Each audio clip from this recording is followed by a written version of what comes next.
grafik begitu ya. Jadi jenis-jenis grafik. Nah, jadi kalau misalkan untuk pengambilan keputusan ya setelah saya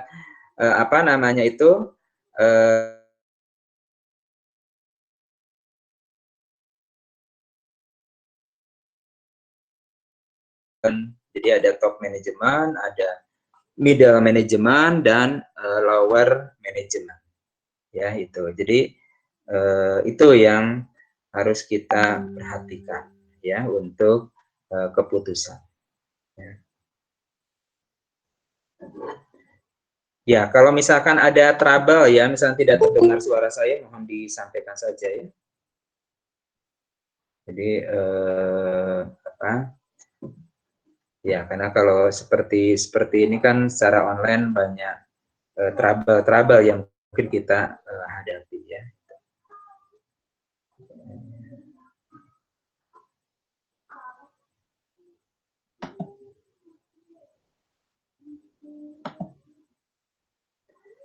Ya, kita lanjutkan lagi ya. Ya, nah kalau misalkan perlu Anda catat bahwa informasi itu bentuk dari informasi, kalau misalnya kita lihat di Jordan itu ada 4 ya, jadi Anda harus catat ya. Jadi bentuk informasi itu ada bentuk naratif ya, kemudian bentuk grafik seperti yang di slide itu, kemudian bentuk matematik ya, dan bentuk fisik ya. Jadi 4 ya. Jadi kalau itu adalah bentuk dari suatu informasi ya, di suatu informasi. Jadi ada beberapa bentuk ya, bentuk yang kita lakukan ya. Ya, kemudian sekarang kita lihat. Nah, ini adalah metadata ya. Mungkin ini adalah tambahan yang buat Anda semua ya. Jadi bahwa metadata itu adalah deskripsi tentang format dan karakteristik data ya. Nah, termasuk tipenya, kemudian ukurannya, nilai-nilai yang absah, dan dokumentasi lainnya. Itu adalah metadata. Nah, kalau sebelumnya itu kan kita tahu tentang apa? Struktur data ya. Nah, kalau struktur data itu kan hanya tipe dan ukurannya ya. Jadi kalau misalkan nah sekarang kita namakan sebagai metadata ya. Jadi metadata. Jadi Anda harus ingat ya.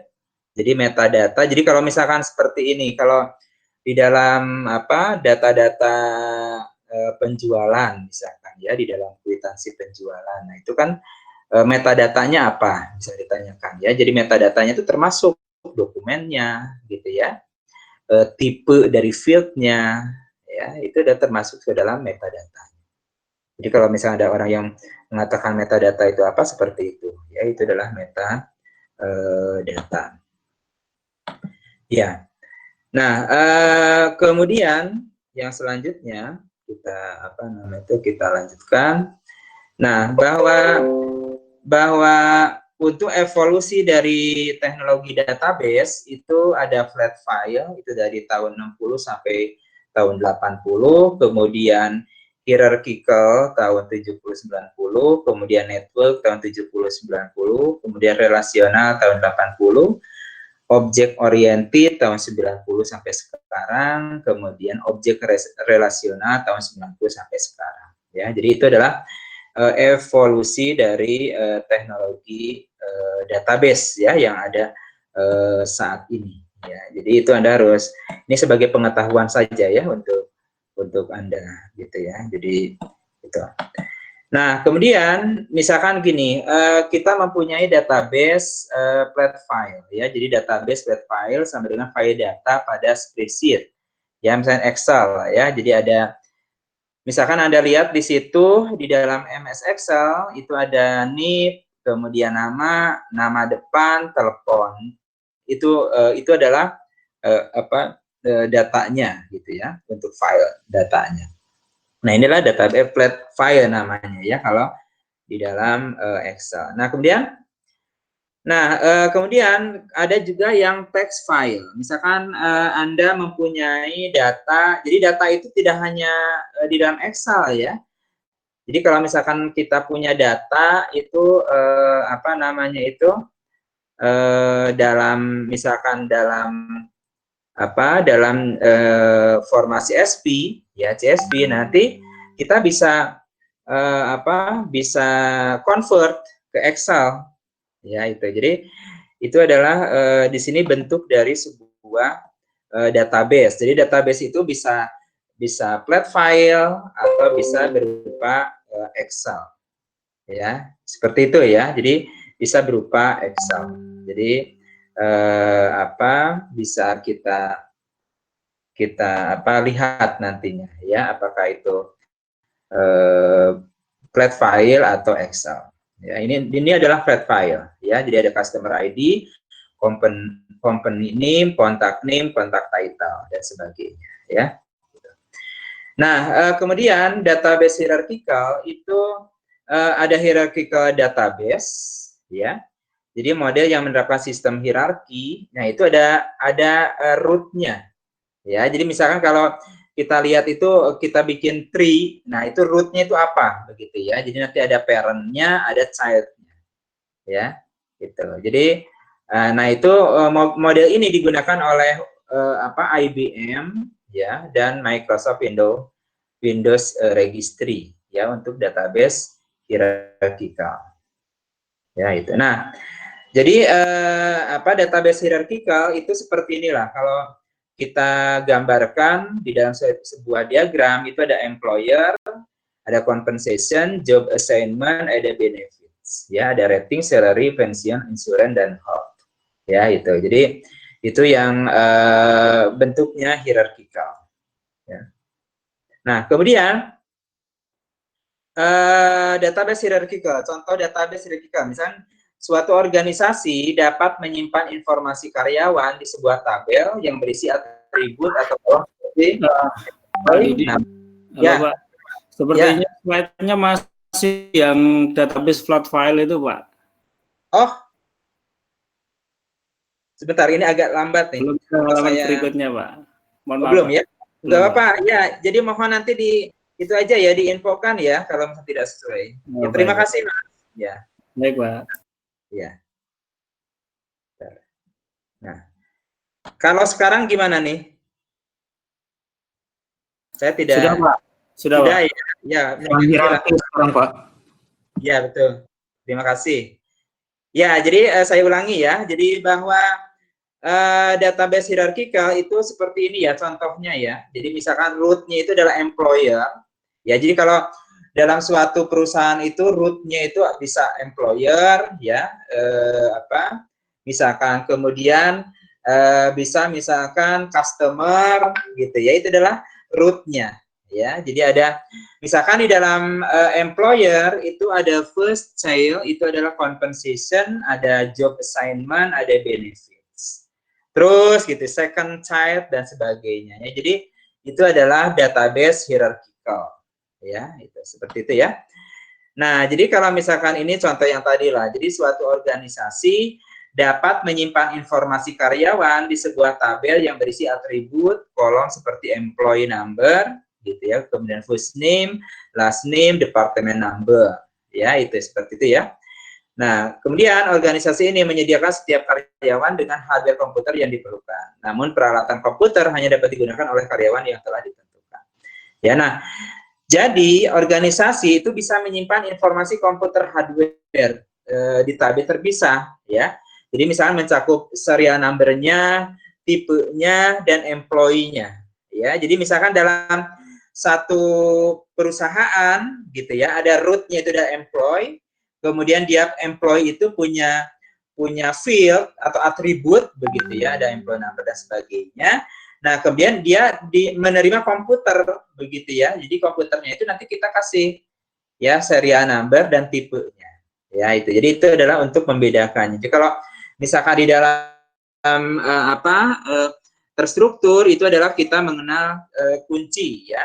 Jadi yang pertemuan pertama lah ya. Jadi ada primary key-nya ya. Jadi ada primary key-nya seperti itu. Ya, nah sebagai contoh misalkan di sini tabel akan terlihat jadi ini adalah database hierarchical. Jadi ada employee number, first name, last name, department number. Nah, kemudian kita tambahkan di sini ada serial number, tipe, dan user employee number. Ya, ini seperti itu ya. Jadi nanti user employee number itu ada apa? Ada relasi ke dalam tabel employee atau ke dalam file employee. Ini adalah yang pertama employee, yang kedua adalah employee number. Nah, kalau direlasikan, kalau kita melihat itu kan apa namanya itu di sini bahwa satu apa namanya itu satu employee, satu karyawan itu bisa mempunyai berapa? Banyak ya hardware di sini kan. Itu. Jadi nanti di sini employee number-nya itu masuk ke apa? Ke tabel hardware misalkan di sini ya sebelah kanan. Seperti itu ya. Ya, semoga Anda memahami ya. Memang sulit ya kalau di online seperti ini, tapi semoga Anda sudah memahami lah. Jadi database hierarchikal seperti itu. Jadi ada relasi antara apa tabel yang pertama dengan tabel yang kedua ya. Jadi itu. Jadi nah yang merelasikan itu tentunya adalah key-nya ya. Jadi key-nya itu nanti key-nya akan melingkar ya. Jadi kalau misalnya di dalam ini adalah apa jadi satu ke banyak ya. Kalau Anda lihat di filenya kan satu ke banyak yang nggak ada lagi ya, bukan banyak ke banyak atau banyak ke satu, tapi satu ke banyak ya. Karena apa? Karena di sini adalah employee number itu akan masuk ke tabel hardware-nya ya gitu. Nah, kemudian yang itu tabel apa database hierarchical ya. Semoga apa Anda bisa memahami lah ya. Kemudian database network ya. Jadi database network itu adalah merupakan variasi dari model hierarchical database yang menggunakan konsep many to many relationships ya. Ya, jadi kalau ini dia adalah many to many. Ya, jadi kalau misalkan many to many kalau di dalam konsep relasional database ya. Nah, itu tentunya misalnya ada tabel 1 ke tabel 2. Relasinya adalah banyak ke banyak. Nah, tentunya kalau itu namanya database network. Nah, kalau misalkan banyak ke banyak, itu akan apa? Akan muncul satu tabel transaksi pastinya. Ya, itu. Jadi, mudahnya seperti jadi kita yang pertama itu Anda harus memahami dulu tentang konsep database-nya. Ya, jadi konsep database. Jadi kalau saya yakin di S1 itu Anda belajar begitu ya konsep database. Jadi ada key, ya key itu sangat penting ya, karena itu merelasikan nanti antar tabel. Ya, jadi misalkan kalau key banyak ke banyak, nah oh ya kalau banyak ke banyak itu akan muncul file transaksi. Nah itu kalau di sini kita tambahkan itu merupakan database network, ya itu. Nah kemudian kita lihat, nah ini adalah apa database networknya. Jadi ada kelas 1, ada kelas 2. Contohnya seperti itulah ya. Jadi nanti kelas 1 itu adalah relasinya banyak ke banyak ya, ke student A ke student C. Kemudian kelas 2 ke student A, student C. Seperti itulah. Ya, jadi kalau banyak ke banyak itu lebih dari 1. Ya, itu. Nah, sekarang kelebihannya, ya, jadi kalau misalkan database hierarkikal, pengaksesan atau peremajaan data dapat dilakukan sangat cepat. Ya, disebabkan hubungan antar data telah ditentukan di awal. Ya, sudah mengerti ya kelebihannya ya. Tadi kan kalau misalkan di dalam hierarkikal seperti tadi employee dia kan mempunyai atribut apa? Employee ID. Nah, employee ID itu akan terhubung ke tabel hardware. Ya, nah itu kalau misalkan ada data-data permejaan data itu sangat mudah. Ya, mudahnya kenapa? Karena hardware itu sebenarnya itu akan bergantung pada tabel employee. Jadi tabel ada tambahan employee, ini kita tambahkan lagi itu nggak akan berpengaruh gitu ya. Itu kelebihannya. Nah, kekurangannya karena struktur data harus didefinisikan di awal, maka penentuan field baru memerlukan penentuan ulang terhadap struktur secara keseluruhan. Betul ya, kalau ada field baru. Jadi misalnya kalau field barunya itu misalkan seperti jenis kelamin gitu ya. Atau mungkin di hardware-nya itu ada tambahan, misalkan pembeliannya itu tanggal berapa. Nah, itu akan membuat suatu penentuan ulang struktur secara keseluruhan. Ya, struktur data yang dimaksud struktur data itu ya tipenya ya. Jadi ada tipenya, fieldnya. Nah, itu adalah merupakan struktur data. Ya, gitu. Nah, kemudian sistem berbasis file. Jadi nanti sistem berbasis file itu seperti inilah ya. Jadi ini yang lingkaran saya anggap Anda sudah tahu ya. Jadi ini adalah prosesnya ya. Jadi kalau misalnya di dalam analisis dan perancangan itu adalah prosesnya ya. Jadi proses yang dilakukan. Ya, itu. Jadi ini adalah proses yang dilakukan. Nah, kemudian di sini ada database-nya ya. Jadi ada database, ada customer, ada inventory, ada back order gitu ya. Ini misalnya orders departemen. Jadi kalau order departemen misalkan customer, misalnya saya pemesan barang gitu ya, saya memesan barang. Nah, kemudian itu akan mengecek dulu di inventory yang kedua ya. Nah, di inventory apakah datanya itu tersedia atau tidak ya. Jadi kalau misalnya tidak tersedia, dia harus order dulu ya, jadi ke back order file ya. Itu jadi itu hubungannya ya antara customer, inventory, dan back order ya. Jadi customer membeli barang, kemudian bagian pembelian akan mengecek ke inventory. Nah, kalau misalnya di inventory itu ada barangnya, nah itu akan dilayani pembeliannya. Tapi kalau misalkan tidak ada, dia akan menghubungi bagian order ya. Jadi bagian nah, baru dilakukan nanti order barangnya ya. Jadi ada seperti itu ya. Jadi nanti kemudian nanti ada inventory dan customer. Nah, yang kedua itu ada inventory dan customer. Jadi kalau misalnya inventory ada, nanti customer akan ada invoice system. Kemudian ada nanti untuk employee master itu ada payroll ya, ada payrollnya seperti itu ya.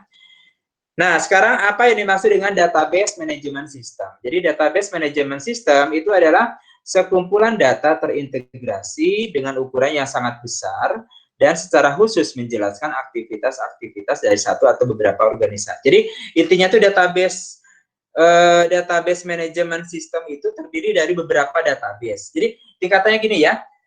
Yang pertama adalah data. Ya, jadi ini supaya Anda nanti di big data itu tahu prosesnya. Jadi data, nah data itu akan disimpan dalam sebuah tabel, ya. Nah, beberapa tabel itu akan disimpan dalam database.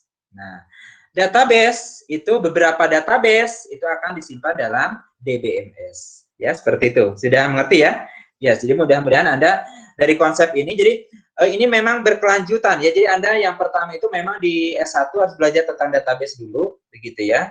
Jadi mudah-mudahan di sini semuanya dari komputer ya, dari database. Kemudian yang kedua sekarang kita akan ke konsepnya bagaimana, baru ke big datanya ya. Jadi saya ulangi, itu adalah data ada di dalam tabel ada di dalam database ada di dalam DBMS. Ya, jadi itu ya prosesnya. Jadi itu yang dilakukan. Nah, kemudian ini adalah contoh DBMS. Nah, sekarang nanti Anda tolong saya berikan waktu agak panjang, silahkan ya. Jadi Anda di di laptop Anda ada DBMS-nya apa? Apakah itu ada akses, DB2, Informix, Ingress, MySQL, Oracle, Sybase, SQL Server, Visual Database atau Visual Fox Pro atau lainnya. Ya, silakan. Ya, jadi Anda menggunakan database apa saja, karena kita kesulitan kalau tidak di lab kan, kalau di lab mungkin ada kesamaan ya, tapi kalau seperti ini kan agak sulit. Jadi Anda silakan, karena saya tidak tahu spesifikasi dari masing-masing semua ya, jadi laptop dan PC-nya. Nah, kemudian Anda nanti kerjakan, itu soalnya itu sudah ada di e-learning, ya, di e-learning. Nah, itu adalah saya tampilkan tabel atau file. Jadi misalnya gini, Pak, itu sebutannya file atau tabel begitu ya, agak rancu nih. Tapi saya katakan kalau saya pribadi itu sama saja ya istilahnya itu. Jadi kalau misalkan mau Anda katakan tabel atau file nggak apa-apa ya. Jadi kalau misalkan tabel ya sudah ya. Nah, jadi kalau misalkan di dalam tugas ini ada tabel, dua tabel, tabel mahasiswa dan tabel mata kuliah. Ya, nah itu termasuk ke dalam misalkan jenis apa? Apakah database-nya nanti Anda buat hierarchical atau network gitu ya.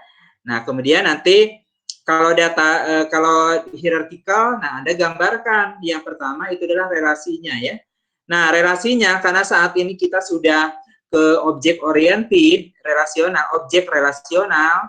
Jadi saya minta Anda menggunakan kelas diagram, ya, kelas diagram. Nah, kemudian nanti kalau misalkan untuk yang lainnya itu use case diagram dan activity diagram. Nah, jadi kalau ERD mungkin saya yakin Anda sudah bisa lah ya, walaupun itu masih digunakan juga, banyak yang digunakan ya. Gitu. Jadi kalau ada yang kurang jelas tentang tugasnya dipersilahkan ya. Ya, jadi itu. Jadi Anda membuat relasinya ya, bagaimana relasinya dua file tersebut. Semoga bisa ya, karena itu sangat mudah ya. Jadi sederhana ya. Ya, jadi jadi ini adalah DBMS ya. Jadi nanti mengelola tadi ya saya katakan ya, dia mempunyai database. Jadi database basis data sebagai pusat data organisasi. Kan organisasi ada employer, ada customer, ada finance, ada dan sebagainya. Nah, itu di dalam DBMS. Jadi dia mengelola semuanya sumber daya perangkat kerasnya di sana ya. Ya, jadi ada aplikasi dan sebagainya. Seperti itulah. Ya, jadi nah sekarang ya ini hanya tambahan saja. Jadi ada file system DBMS gitu ya. Misalkan di sini untuk memahami kebutuhan akan data DBMS kan perhatikan suatu skenario berikutnya. Perusahaan mempunyai basis data berukuran besar, katakanlah sebesar 500 GB misalkan ya. Walaupun mungkin sekarang kecil gitu ya, tapi nah 500 GB misalkan untuk menyimpan dan memelihara data karyawan, departemen, produk, penjualan dan lain sebagainya. Data tersebut harus dapat diakses secara serentak, konkuren oleh beberapa karyawan. Coba Anda bayangkan, ya. Nah, pertanyaan queries mengenai data harus dapat dijawab secara cepat. Perubahan terhadap data oleh sejumlah pengguna yang berbeda harus dapat dilakukan secara konsisten. Kemudian akses ke bagian-bagian tertentu dari data, misalnya data gaji harus dibatasi, restrict. Nah, Anda bayangkan ya, kalau misalkan tidak ada database, tidak ada DBMS, ya. Jadi kita DBMS itu ada yang mengatur seperti itu, ya. Jadi ada yang mengatur itu semua proses yang ada di dalam sebuah database gitu ya, di database yang ada seperti itu ya. Jadi itu yang harus diperhatikan. Ya, jadi ya kita untuk teorinya kita percepat saja ya. Ya, jadi Anda nanti punya waktu lebih banyak untuk mengerjakan. Jadi saya standby ya. Mungkin nanti mau Anda melalui WhatsApp atau mungkin melalui chatting, ya silakan ya. Ya, jadi ini adalah kelebihannya, ini hanya teoritis saja. Ya. Nah, kemudian ada juga yang, nah sekarang kan, ya jadi kita, Pak, misalnya DBMS kan sekarang udah ya seperti itu, karena DBMS kan sudah ada cloud sekarang ya. Tapi itu nantilah. Jadi kita sekarang ke pertemuan kedua dulu. Jadi kita harus memahami tentang database management system ya. Jadi kalau tahun 90 ya sebagai teknologi yang sangat kita perlukan ya, DBMS itu begitu ya. Jadi itu yang kita kita gunakan. Tapi setelah itu kan sekarang mungkin ada beberapa yang sudah meninggalkan gitu ya, karena dengan database itu kan banyak sekali, itu adalah alasan-alasan tidak menggunakan database kan. Kinerja database mungkin tidak cukup untuk beberapa aplikasi khusus, misalkan aplikasi dengan batasan real time yang ketat, aplikasi yang memerlukan operasi-operasi kritis yang melibatkan program-program yang ditulis secara khusus ya. Kemudian aplikasi mungkin memerlukan manipulasi data dengan cara yang tidak didukung oleh query language dalam suatu database ya. Itu ya. Jadi misalkan kan kalau misalkan di dalam database itu kita tertentu query-nya ya. Jadi ada select apa gitu kan ya. Nanti outputnya apa, prosesnya apa, seperti itu ya. Gitu. Jadi memang ini perjalanan, jadi kita harus tahu prosesnya bagaimana ya.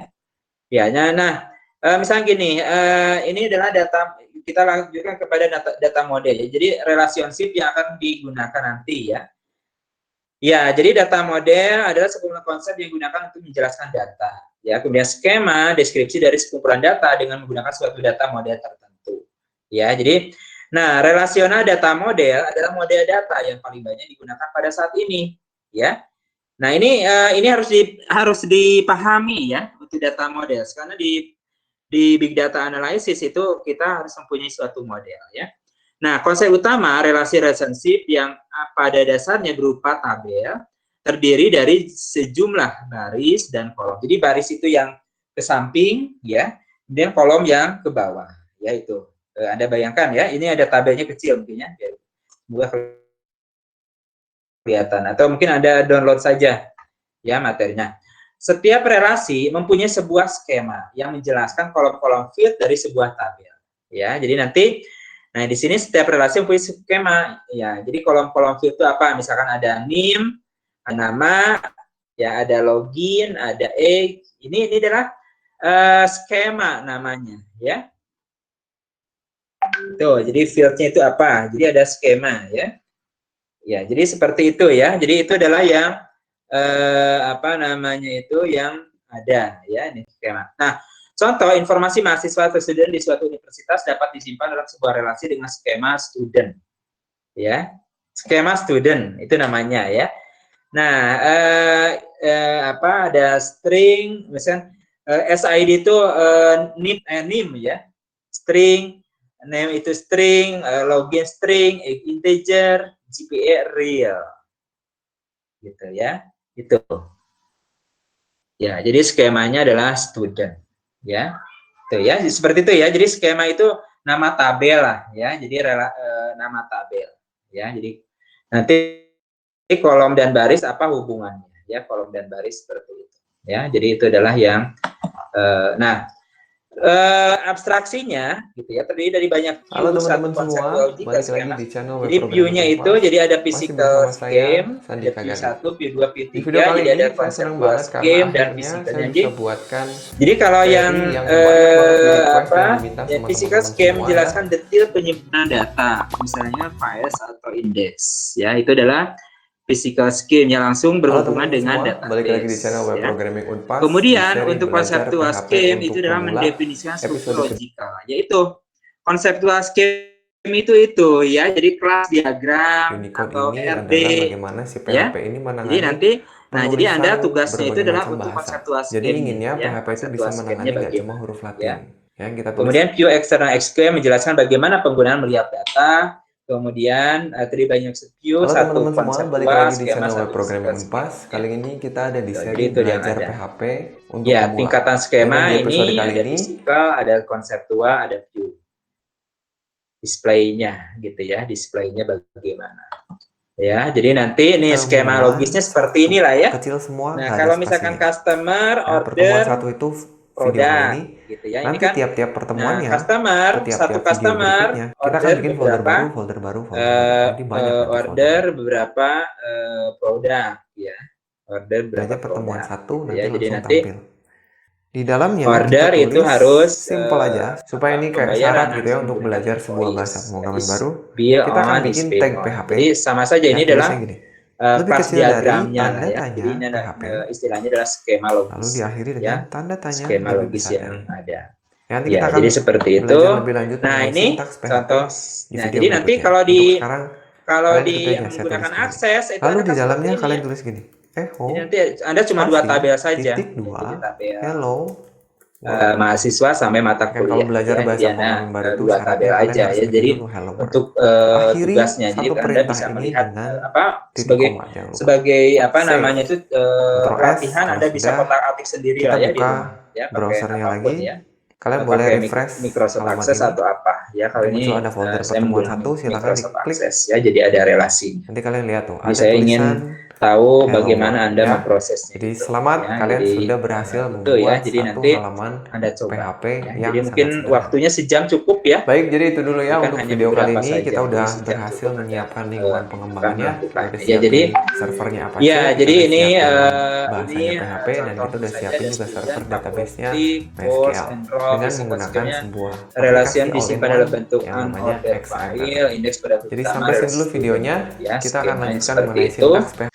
ya itu kemudian ada ini hanya apa teoritis saja begitu ya, jadi nanti Anda bisa baca begitu ya, logical data independent ini kan kalau kita baca ya bisa kita lihat ya apa maksudnya. Kemudian ada query. Nah ini query ya, harus ingat. Jadi query adalah pertanyaan yang melibatkan data yang disimpan dalam suatu database manajemen sistem. Ya contoh query untuk universitas misalnya siapa nama mahasiswa dengan student sekian, berapa jumlah mahasiswa yang daftar course misalnya sekian. Nah, query itu adalah apa namanya itu dengan bahasa apa yang kita ada relasional algebra, ada relasional kalkulus ya.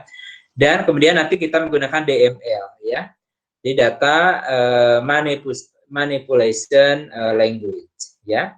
Nah, jadi kalau misalkan untuk di C atau Java, mungkin ada yang pernah mencoba Java. Kalau saya, tapi Java-nya itu bukan JavaScript ya.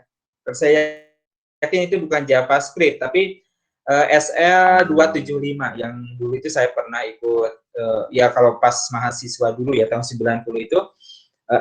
Dan bahkan sudah dosen juga ada ya. Jadi Java SL275 ya yang sekarang itu. Jadi itu ya, jadi itu ada query-nya DML dan HDML dan sebagainya ya. Itu. Jadi itu yang apa namanya itu, ini hanya beberapa apa yang kita lihat. Ini hanya teori saja yang mungkin Anda bisa baca lah ya. Jadi log dan sebagainya ya seperti itu ya. Ya. Ya, mungkin untuk penjelasan dari poin-poin materi untuk hari ini ada yang ditanyakan? Silahkan. Jadi intinya hari ini itu kita memahami tentang konsep dari database, ya. Kalau datanya itu pas pertama, gitu ya, pertemuan pertama, yang sekarang itu adalah tabelnya itu kita relasikan. Ya, kemudian kita coba di dalam sebuah DBMS, yaitu. Jadi nanti DBMS itu, DB itu, database itu nanti ada beberapa database akan di-manage oleh DBMS, ya, itu. Jadi itu adalah yang ada. Ya, mungkin apa ada yang ditanyakan? Silahkan. Pak mau nanya. Oh ya, silakan. Terkait desain dari kelas diagram terus RD itu ditulis tangan atau langsung pakai aplikasi, Pak? Kalau misalnya pakai aplikasi, kira-kira aplikasi apa yang ringan desain itu? Ya, kalau yang ringan itu kayaknya Visio ya. Tapi kalau yang apa namanya itu yang agak mungkin harus di-download dulu ya, itu adalah apa namanya itu untuk UML ya, Unified Language Modeling Language ya, untuk UML. Ya, jadi kalau misalkan apa namanya itu ya kalau yang paling mudah itu Microsoft Visio ada enggak ya? Kebetulan nggak ada nih Pak, dan laptop saya kan menggunakan Microsoft 365. Jadi kalau misalnya mau download yang 365 jadi enggak. Iya Pak. Untuk sementara sekarang Anda pakai manual aja dulu ya, nggak apa-apa. Ya. Ya. Tapi kalau akses punya nggak ya Microsoft Access? Kalau database-nya apa yang apa namanya itu yang bisa digunakan dari list yang tadi saya kemukakan tadi? SQL Server. Oh ada ya? Oh ya, alhamdulillah nggak apa-apa ya. Kalau pakai ini Pak, SMPP di MySQL bisa, Pak? Bisa ya? Oh iya. Iya, dari Pak SMPP. Oh, jadi tidak ada masalah ya? Pak, masih ya jangan sampai memberatkan gitu ya, karena ya pandemi ini ya Anda tidak perlu stres lah ya. Jadi dipermudah aja. Yang penting nanti penyampaian materinya itu diterima oleh semua ya. Ya, jadi itu ya. Baik, Pak. Ya, untuk ya sama-sama. Ya, mungkin yang lainnya silakan. Saya ditanyakan dulu. Pak, terkait dua tabel itu di mahasiswa dan mata kuliah itu kolom yang merelasikan kedua tabel itu apa ya Pak ya? Nah itu jadi di situ adalah saya ingin melihat tadinya itu ya. Jadi Anda silakan ya apakah relasinya, karena nanti kalau Anda sudah memahami tentang konsep key gitu ya. Jadi kalau nah primary key, foreign key, saya ingin melihat itu juga. Ya kalau misalkan gini Anda mengambil banyak ke banyak, nanti saya akan lihat itu enggak gitu ya. Itu yang saya ingin paham. Makanya saya di soalnya itu tidak dituliskan. Ya, itu. Jadi seperti itu. Jadi kita bisa menambahkan jadi Anda lagi ya Pak ya? Silahkan. Ya, kalau misalkan Anda banyak ke banyak tentunya satu tabel lagi. Tapi kalau relasinya satu ke banyak kan nggak perlu kan? Ya. Jadi nggak perlu kalau satu ke banyak seperti tadi kan di dalam database hierarkikal kan itu tidak perlu kita menambahkan satu tabel transaksi. Ya. Ya, Mas ya. Baik, Pak. Terima kasih, Pak. Ya, semoga ya sama-sama. Semoga yang lain juga paham. Ya, silakan ya. Ya, kalau Pak Didi, ya silakan. Kalau yang di tabel kedua ini, yang mata kuliah ini ada field yang sama nih Pak. Ini maksudnya nama ini nama mata kuliahnya ya Pak ya? Betul. Mohon maaf ya kalau kurang jelas. Jadi itu nama mata kuliah, betul ya. Ya, terima kasih. Ya, masukannya? Ya, nama mata kuliah betul. Pak Didi, saya mau nanya Pak. Ya. Itu kan terdapat dua tabel ya Pak. Itu nantinya perlu dibikin relasi ke sebuah istilahnya sebuah penghubung gitu nggak Pak? Atau emang kitanya fokus ke dua tabel itu aja Pak? Nah, kalau penghubung itu tergantung dari relasinya ya. Jadi kalau relasinya itu misalkan gitu ya, Anda itu oh iya sekarang itu kan mungkin Anda itu mengambil misalkan banyak ke banyak gitu ya. Nah, itu banyak ke banyak itu kan relasinya itu tentunya harus menjadi satu tabel ya. Tapi kalau misalkan kalau misalkan satu ke banyak atau banyak ke satu itu kan tidak perlu ya. Jadi relasi saja ya. Jadi dua tabel itu yang utama ya. Tapi harus diperhatikan itu fieldnya ya, key-nya. Nanti saya akan perhatikan key-nya itu apakah benar enggak kalau Anda mendesain seperti itu ya. Nah, tapi contohnya yang tadi di dalam database hierarkikal begitu ya, itu kan yang menjadi primary key-nya itu apa? Employee ID kan ya. Nah, employee ID itu akan masuk ke tabel hardware ya. Jadi untuk mengecek, nah di hardware itu kan banyak tuh employee ID itu 100 kan. Nah, kenapa? Karena satu employee itu mempunyai banyak hardware. Memang ternyata seperti itu kan ya. Jadi di perusahaan ya itu. Oke. Terima kasih Pak. Ya, sama-sama. Ya, silakan ya mulai untuk dikerjakan.